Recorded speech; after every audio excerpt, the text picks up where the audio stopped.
You know that feeling when you are super excited to get the next 6 things done because it's going to take you towards your goals and your dreams, and you've blocked out time to do it, and then you barely manage to do one.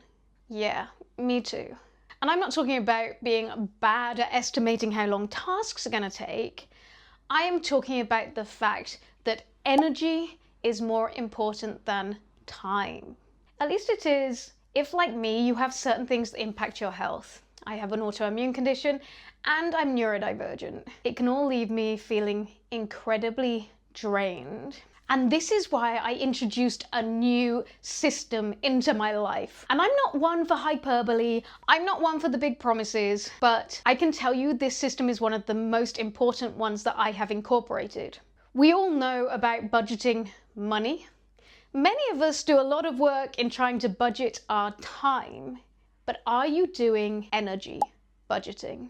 Because no matter how much time you've got, no matter how much money you've got, if you don't have the energy to show up, then you don't get to experience the life that you have planned for yourself. I'm Dr. Becky Sage, and this is the first in my series on energy budgeting.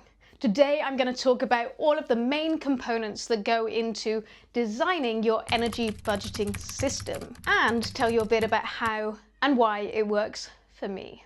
So just as a quick recap, I am somebody who has experienced burnout too many times, way more times than I can count. I'm also somebody who, with my autoimmune condition, experiences a lot of flare-ups. And these can mean high levels of fatigue.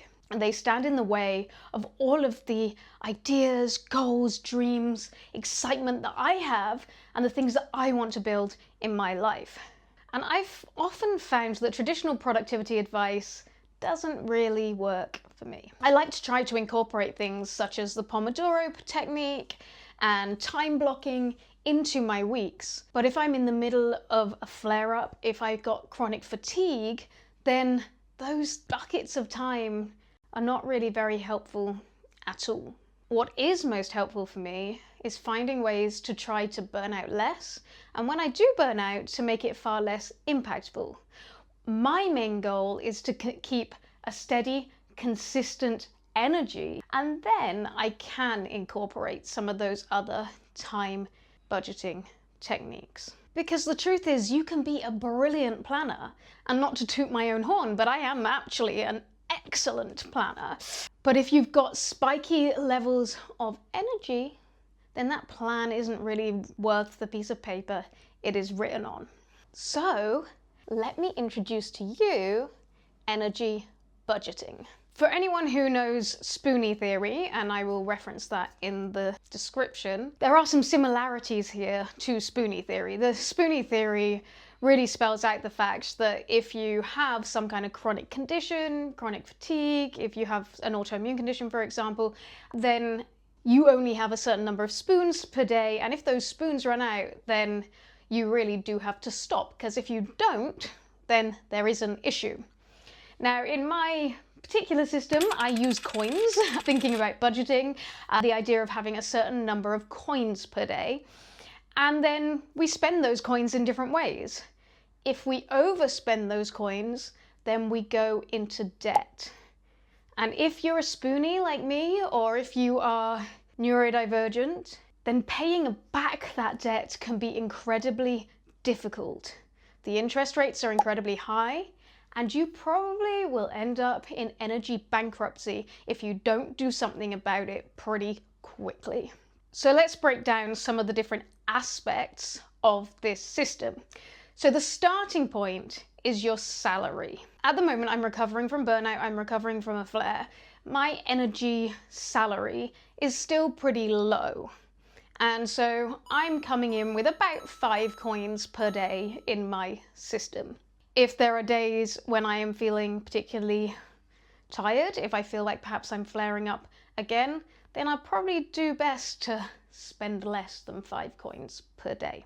We then have other sources of income. So there might be things that you do that really refresh you, that bring you more energy. These sources of income are your energy bonuses. Right now, coming out of burnout, I don't really feel like I have that many things that are bonuses, but I might get a bonus, for example, if I nap during the day, if I did something like yoga nidra or a meditation. But to be honest, that's probably about it. There aren't many things that are going to really restore my energy even further at the moment. On top of that, if you have energy left over, then you might start to earn energy interest. I haven't really done that much, certainly not at the moment.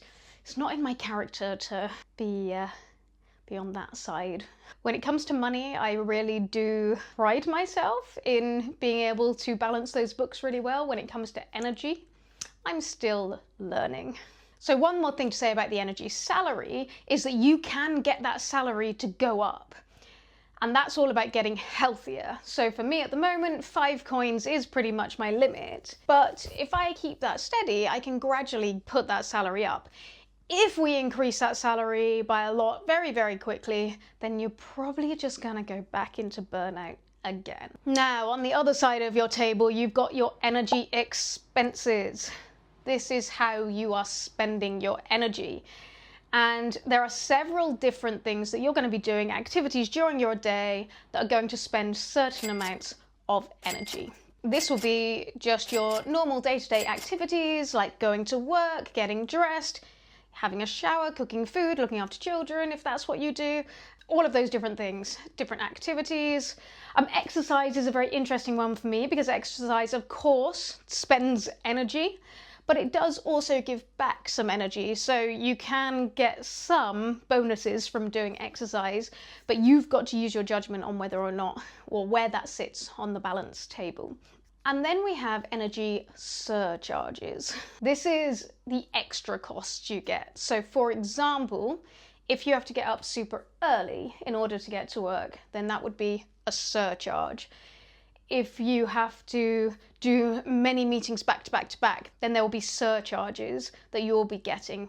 This will cost you more energy than just the sum of those activities. So for example, if you had 3 meetings in a row, then each of those meetings, say that was worth 1 coin, then you've spent 3 coins, but you then would also probably pay a surcharge of another coin just because that back to back to back is going to burn up even more energy than if those meetings were spread out. Now that's just one example and it might not work that way for you. You have to make this system work for you. As I already mentioned, if we end up in energy debt at the end of the day, we're going to have to work hard to pay that debt back as soon as possible.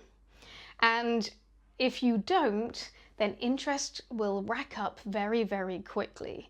I certainly have a habit of being like, this day's busy, then the next day's busy, but it's okay, by the weekend I can have a rest. Well, often that's too late, and it's had a very big knock-on effect. If we go into bankruptcy, that's when burnout happens. So we're trying to pay this back as soon as possible. So that's your energy balance table, and this is something that you'll get a good idea. You probably already understand how much energy certain things take up. For some people, hours and hours and hours of deep work is not going to take up as much energy as 1 hour of socializing, for example, or 1 hour of highly stimulating activity, in particular in high stimulus environments. It's up to you, and your personal energy profile is going to be different to anybody else's, so you need to figure it out. And that is step 1 of putting this plan into action, is figuring out how many coins you spend on the activities that you tend to do frequently in your life. You want to figure out what's the surcharges, what are those things that make it even more energetic, even more difficult, and then you're going to start planning. You're going to look at what a whole week looks like for you, for example. Week's quite a good way to look at it, and I like to look at it over the course of a week. And you want to look at how many coins are you spending every day. If normally you can get through those coins pretty well, you're feeling okay, you feel like that's a kind of steady budget, then you're probably spending about the right amount of coins every day, and you can use that to figure out what your overall energy salary is.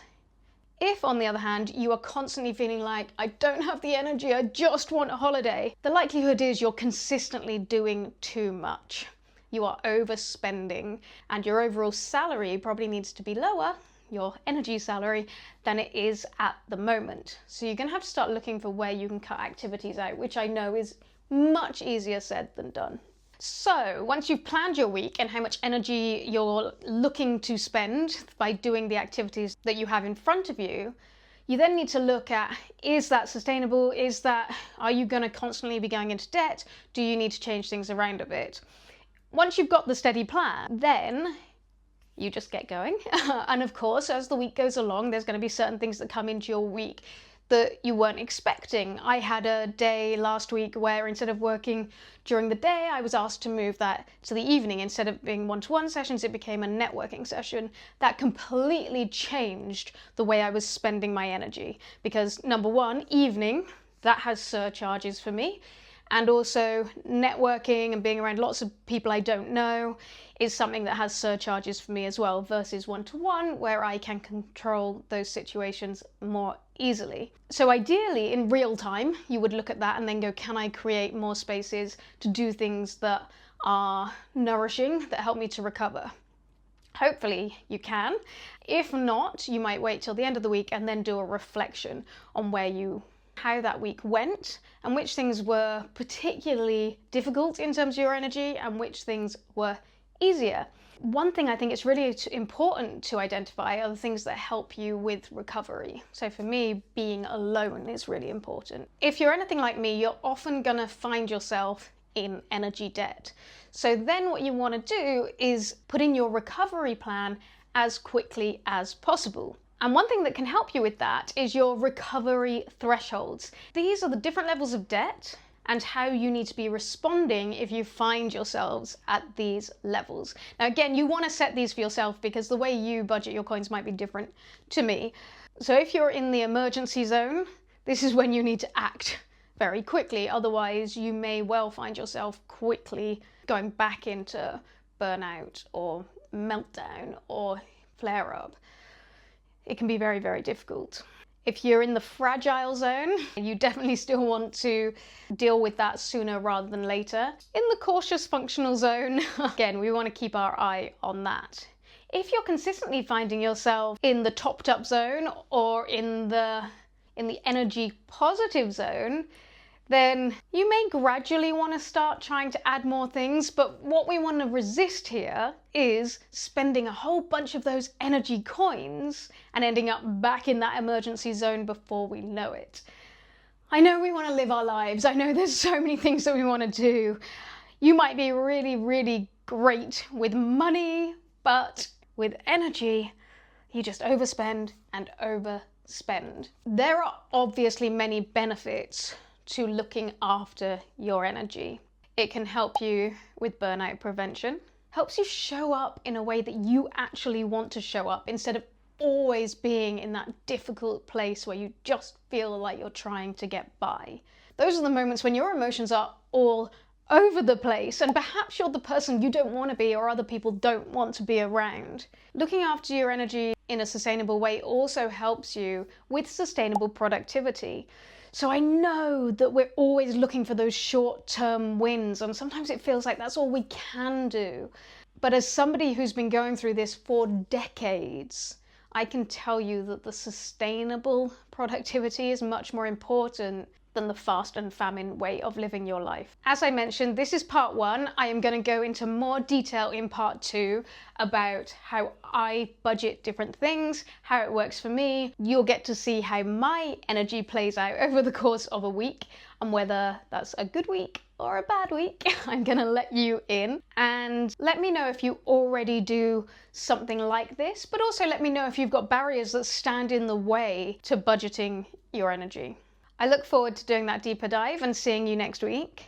And until then, if you are in burnout or you think you might be in burnout, do go back and watch my other videos on the 7 signs of burnout and the 6 steps to get you out of burnout.